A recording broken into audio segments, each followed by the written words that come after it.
Good morning, welcome back to Fishmas. This is a series where I am bringing you a video every single day in December from the 1st up until Christmas. Today we are at FLE Fisheries in Romsey, well just outside of Romsey, and some of you may know it as Green Ridge Farm, but it's not a big lake whatsoever. I haven't been here for a long time. I've only actually fished this lake 2 or 3 times, but I know it's packed full of carp. There are carp that go up to 20 in here, and there are some nice ghost carp in here as well. So the plan is to get a couple of rods out. We're going to fish wafters and we're going to see if we can pick up a carp. Oh, it's very overgrown at the moment. Ooh. They do have several lakes here, so it's not just the one lake, this one that I'm on. They also have a match lake and some other little lakes. I think they've got 3 or 4 lakes in total, but this is the one that I've always fished. It's called Top Lake, and yeah, if you go on their Facebook or their website, I think they've got a website, you can check out what sort of stock they got in there. Obviously, you can see the pictures on their Facebook and stuff like that. I think the biggest fish I've had out of here before is low double, sort of 11-12 pounds. So, I mean, to get one of them today would be absolutely lovely, but I'm just trying to decide where to fish because it is a very small lake and it's hard to know. I've not seen any signs of fish. It's very cold, so I'm not too sort of knowledgeable about this lake, to be honest with you. I want to try and find the deepest part, but I don't exactly know where that is. Then again, the sun is hitting that part of the lake first, so I might head down there and have a go down there. Now, before I go any further, I know one thing that I'm guilty of, and I don't do enough, is show you guys my rigs, go through the components that I use, the bait that I'm using properly, and sort of tell you my approach on the session. So that's exactly what I'm going to do right here, right now. So I'm fishing 2 rods today. I've got my 10-foot rods out. I love these. These are Sonic Insurgents, and I got a really good deal on them. And I pair them up with my Fox. I mean, I've got the big pit ones, but these are the Fox EOS 10,000, and they're the free spool ones. They got the bait runners on them because I'm so used to just picking up my rod and winding. I've actually used reels where you've got the drag on the front and you have to pick up, and I get in all sorts of knots and tangles. But yeah, Sonic Insurgent 10-foot rods, absolutely brilliant, paired up with the Fox EOS 10,000s. I've got the Sonic Gizmo 2s, which, if you haven't seen already, in Fishmas, I'm actually going to do a review of these. So if it's not out already, you will see that very soon. But yeah, they're paired up with the Nash slap heads. Now, you guys have seen me using purple JRCs, but I do much prefer my slap heads. The only reason why I haven't been using these slap heads is because one of them broke, so I only have 2. And it's okay when I've got a 2-rod setup, but usually I've got a 3-rod setup, so I've just been using the JRCs. I've got no rig tubing on, so I've got the main line coming down, and these rigs are both exactly the same. So I've got a tail rubber on there, and that's pushed over a lead clip. Couldn't be any more simple, with a 2.5 ounce flat pair lead on, so that holds on the ground properly. I've got a quick change swivel under the anti-tangle sleeve, and that just kicks it all away from this system here. So none of my rig down here is going to get tangled around these components. That's only pushed on halfway, so that if I do snap off up here, the fish can shake its head. That will come off, and then the lead will eject. And that's coming down to Fox Illusion, and we're fishing D-rigs. I'm fishing 1 on a Magic Bean yellow wafter. That's an OG fruit and nut. This is the 12 millers as well. I haven't tried the 12 millers yet, so that'll be interesting. But I've used the 15 millers and I get on really well with them. And it's basically just, yeah, a D-rig style. As you can see here, it's exactly the same. This is the original wafter from Parker Baits, but this is the OG fish. And the hook of choice here, it's actually a size 4 chod twister from Nash. Now, Ben showed me these, and I've been using them ever since. They're really good. They've always done me really well. Very strong hook holds. The shape of them is really aggressive as well. And these are barbless here because this is a barbless lake. But what I would say is, with these Nash chod twisters, is that even though this is a size 4, it's actually it's a small size 4. Do you know what I mean? I wouldn't usually use size 4s in this lake. I would tend to go with size probably 6s or maybe even 8s. But I didn't have any on me, so when I tied these up last night, these will have to do. So there we go. 1 on the fluoro Magic Bean, 1 on the original wafter. They're both wafters, so they'll sit up lovely above the hook. And we're going to get them out there, and we're going to see if we can pick up a carp. I'm sorry for the waffle there. If you guys do like me going in depth more about my rigs and the way that I'm fishing, please let me know, because when I do that, when I film that section, I talk about my rigs, I feel like it's very boring and I'm just waffling on. But if you guys genuinely like seeing that, because I don't do it enough, if you like seeing that, let me know. I'm also going to show you right now, what I'm going to do is I'm not going to spot out any bait, I'm not going to chuck out any bait. What I'm going to do is use this. This is the OG fruit and nut pellet, and it's in little mesh bags. I tied these up last night, and I'm just going to hook them on. Every time I cast one out, I'm going to hook one onto the rig and cast it out, dose it in a bit of flat spot before it goes out, and then I'm going to have a nice pass or pellet around my wafter. And if you haven't noticed, the water's really, really murky, which is why I've gone for an OG fish wafter for the smell, because I don't think they're going to see it. And obviously a fluoro yellow magic bean, because if they can see it, then I've got something bright down there as well. I think we've had quite a bit of rain, which is why it's murky, but it's quite even though there's a bit of leaf litter on the deck, it's quite firm everywhere around. So let's get these rods out, let's get them on the alarms, and let's see if we can bag one.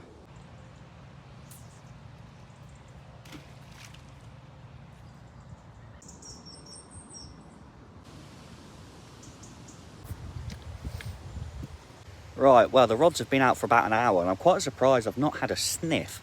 I saw one small fish jump off the other side of the island, but that's it. I mean, this lake's pretty good usually for a bite.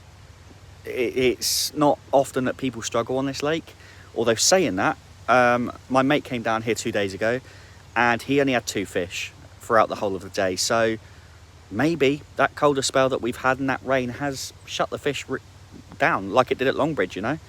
It's that kind of weather now, you know. I'm filming these sessions, some of them I did film in the summer, but like a lot of these sessions I'm now filming, you know, it's towards the end, coming up towards the end of November already, and even though the sun's out, it's not warm. So I mean, it is if you're sat in the sun, but the water's not warm at all. I'm wondering if that's making things difficult. Right, well, interestingly, I just reeled in both rods, and they've been out about an hour and a half, not had a sniff, and they both came back with leaves on the hook. So I'm wondering if there's a lot more leaf litter down there than I first thought. With that in mind, I've got a couple of stiff hinge rigs already tied up. So even though I showed you my rigs, I might change onto the stiff hinge and just fish like these little white and pink Parker bait pop-ups. They're the fish flavour. But let me show you the rigs for these ones. So here we go. This is basically like a stiff boom section down to like a stiff hinge.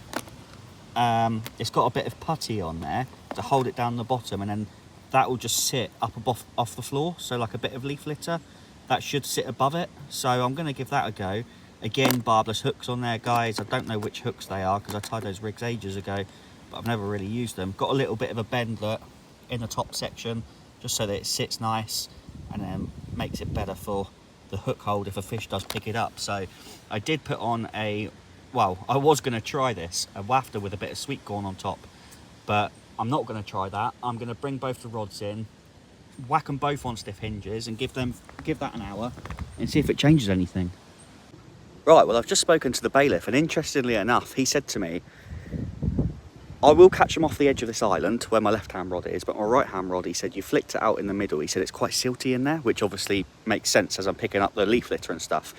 He said they don't often feed in there, only if it's on like naturals and stuff. He said if you're using corn and boilies and stuff like that, he said you want to be fishing, oddly enough, where I was going to fish, down where the ducks are down there. So in about an hour's time, I'm going to move my stuff to there, and I'm going to cast across. He said chuck across to this reed line and chuck one in this side as well. So that's what I'm going to do. I'm going to give it an hour with the pop-ups, and then if I don't get anything, I'm going to get the D-rigs back on and we're going to try back over that side. So I mean, you've got to take advice from the bailiff when he tells you. He knows the lake better than anyone, doesn't he? So I've got to take that advice. I'm going to give it an hour here and then try it.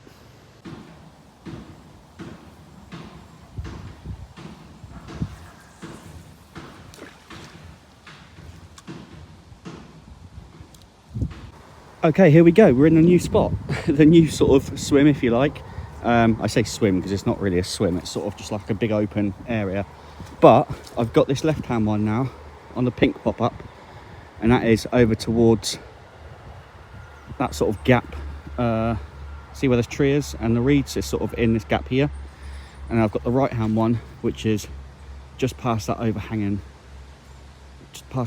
bit of tree there. So there we go. Come on, Billy. Come on, Billy. Can I change of view or change of scenery or change of area? Produce a carp.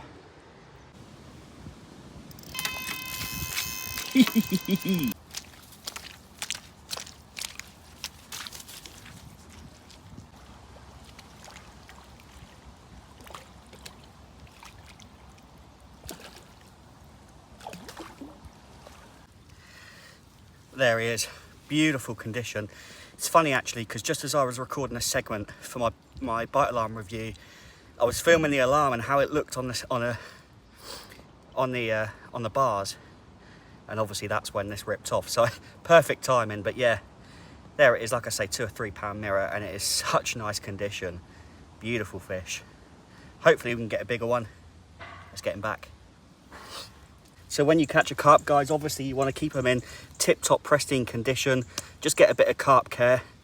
Put it over, I mean, I hooked him bottom lip, so get it over the where you hooked him, over the little hook mark in his mouth.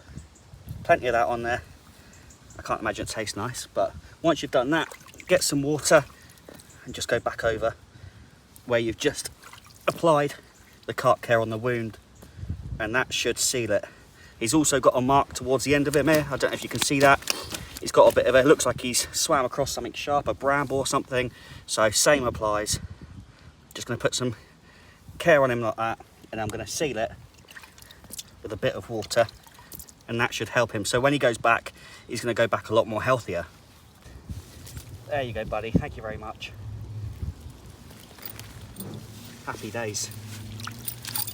Well, it puts a smile on my face to know that I'm putting these videos out for you guys and I'm not blanking, I'm catching fish. And, you know, even if they're not big, I've said this in a few videos, I know that. I'm not catching like 30 pounders, and I know you guys want to see that. But especially this time of year, even just catching a small fish is good, you know what I mean? Because I speak to so many people that have been like, oh, you know, I've done 6 sessions now and not caught a fish. And you think, really, I mean, this year I've probably gone no more than 3 sessions on a blank, do you know what I mean? So I think my fishing is improving, my carp fishing is improving, I'm catching fish, I'm not blanking, and like I say, hopefully that goes off again in a minute and we can catch another one 3, 4, 5 times the size. I want it as much as you want it, so I'm trying. Let me give you a tip,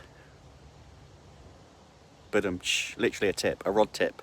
Look, this is mental. Look, someone's obviously had a bad day and they've snapped their rod. So, yeah, just thought I'd give you a tip. And I just want to say, I do not condone people leaving rubbish. So, if ever you go fishing, you get to a swim and there's line, hooks and all sorts everywhere. Literally, all sorts. Be a good citizen, pick it up so it's nice for the next person. Look after the fisheries, because that energy drink, that was mine. But everything else I found, and I've just picked it up and put it in this bag, which... this is what I found as well. But yeah, someone left this boilie bag here, and there's like, well, a tip of a rod in there. There's like a rubber elastic cable. There's a load of fishing line. It's just, I don't know what that is. It's like just crap, basically. And people just leave it lying around. So guys, just be a good citizen. Or you shouldn't even have to clean up after people. Just put your stuff in the bin. It's not hard, guys. And I'm not trying to be an old man, but just don't throw your stuff everywhere. Just put it in a bin. It's literally not hard. It's just, it keeps the fishery nice. It doesn't damage any of the wildlife, and the next person can come along, and because nobody wants to turn up and it just be a poo hole. You know what I mean? So just look after the lakes, look after the fisheries, and just be a decent person. Or you don't even have to be decent. Just don't be a bad person. Look at the sun shining through the trees there. It's absolutely stunning. This time of year, when the sun's out like this, it's beautiful, isn't it? I mean, it is cold, but that sun's just keeping me just about warm enough to not put my winter suit on. You know, and with the shorter days as well, like the sun moves around so quick, because that sun was like right behind me about 2 hours ago, which means I've probably got about an hour and a half of sunlight left, and I will be packing up when the sun goes down. So like I say, I've probably got about an hour and a half left. I'm hoping I can get one more in the onion bag, so fingers crossed we can catch another. You know, I chose this venue because I thought this time of year I want to get a bend in the rod, I want to catch a few fish, and that's why I chose this venue, because I know, I mean, well, the bailiff's just come back again, just said, how are you getting on? He said there's 500 fish in there. He's shocked I've only caught one, and so am I, to be honest. I came here thinking I'd catch 3 or 4, and it just hasn't happened like that, has it? And, you know, like we was just saying, like, it's always difficult this time of year, and it's crazy, really. I don't know if maybe I'm overcomplicating it. I don't know. Maybe I don't need the D-rigs and the leads and the, you know, all the alarms and the carp getting and the bait runners. Maybe I just need a float and a cube of luncheon meat. Do you know what I mean? Sometimes that's the best way, isn't it? So, I don't know. A little bit gutted that I haven't had more out, but it is what it is. We're losing light. The sun's gone in now, so I've probably got half an hour left. Yeah, I don't know what else to suggest. I do want to come back on this lake, though. I do want to fish here more often. There are some nicer ones to be had, but it just hasn't happened today. Well, that was nothing short of embarrassing, honestly. Like, I know you guys are awesome and you've got my back and you're going to say it was cold, it was November, don't worry about it. But yeah, I mean, I purposely picked that lake because I thought to myself, you know what, that is a lake that's going to do me fish. I'll be able to get a few fish out on the bank. It'll be a good video, but it just didn't work like that, did it? Unfortunately. And I need to go and take a long, hard look at myself in the mirror. And you guys need to thank Billy Blanksaver, because if it wasn't for Billy, this channel would be, I mean, he's pulling this channel at the moment. So it is proving to be tough, but there we go. Thank you for watching this one. Please go down and subscribe. Leave a like on this video if you did like it, and also tune in tomorrow for another video at 1.